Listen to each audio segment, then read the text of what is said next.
applicationii hattuu saaxiluudhaaf gaa hedduu nu gargaaru bilbila keenya gaafa haala kanaan hatame gaa eessa akka jiruu fi eenyu akka ta'e of suuraa isaa beekuudhaaf salphatti gaafa bilbila keenya hatame gaafa isaan paatarnii banuudhaaf yaalan suuraa screenshot godhee eessa akka jiranis salphumatti akka nutti agarsiisuun isinitti agarsiisa gaa hedduu bareedaadha application kun tole gaa akka suuraan screenshot godhamaa jirtu hin beektu intaloon haala kanaan gaa jaayiz biraa bilbiloota biraa seenee appii kana buufatee gaafa laalu intaloota fuula ishii waan argeef eessa akka jirtuu fi eenyu akka taate waan beekeef salphumatti iddoo ishiin jirtu dhaqee bilbila isaa irraa fudhate jechuudha. Salphumatti gaa bilbila keessan eenyu akka haate beekuudhaaf haaluma kanaan applicationii kana buufattanii haala kanaan saaxiluu dandeessu waan ta'eef gaa appii hedduu bareedaadha.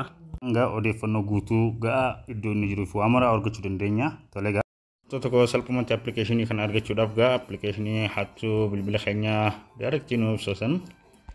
find job didamishan.com jettanii Google Chrome keessatti ergas immoo iddoo kanatti kan hattuu job jedhu kana akkana gattu jettanii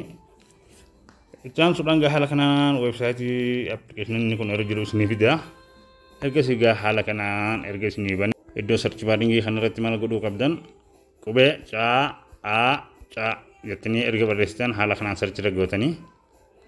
itti suudhaan gaa haala kanaan isiniif fida hordoftoota kiyyaa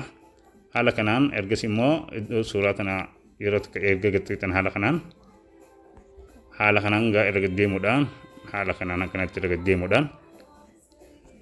bakka applicationii jiru kunoo argachuu dandeenya. Tole gaa iddoo install jettu kana erga gattunne qaxxitaa argachuu dandeenya waan ta'eef gaa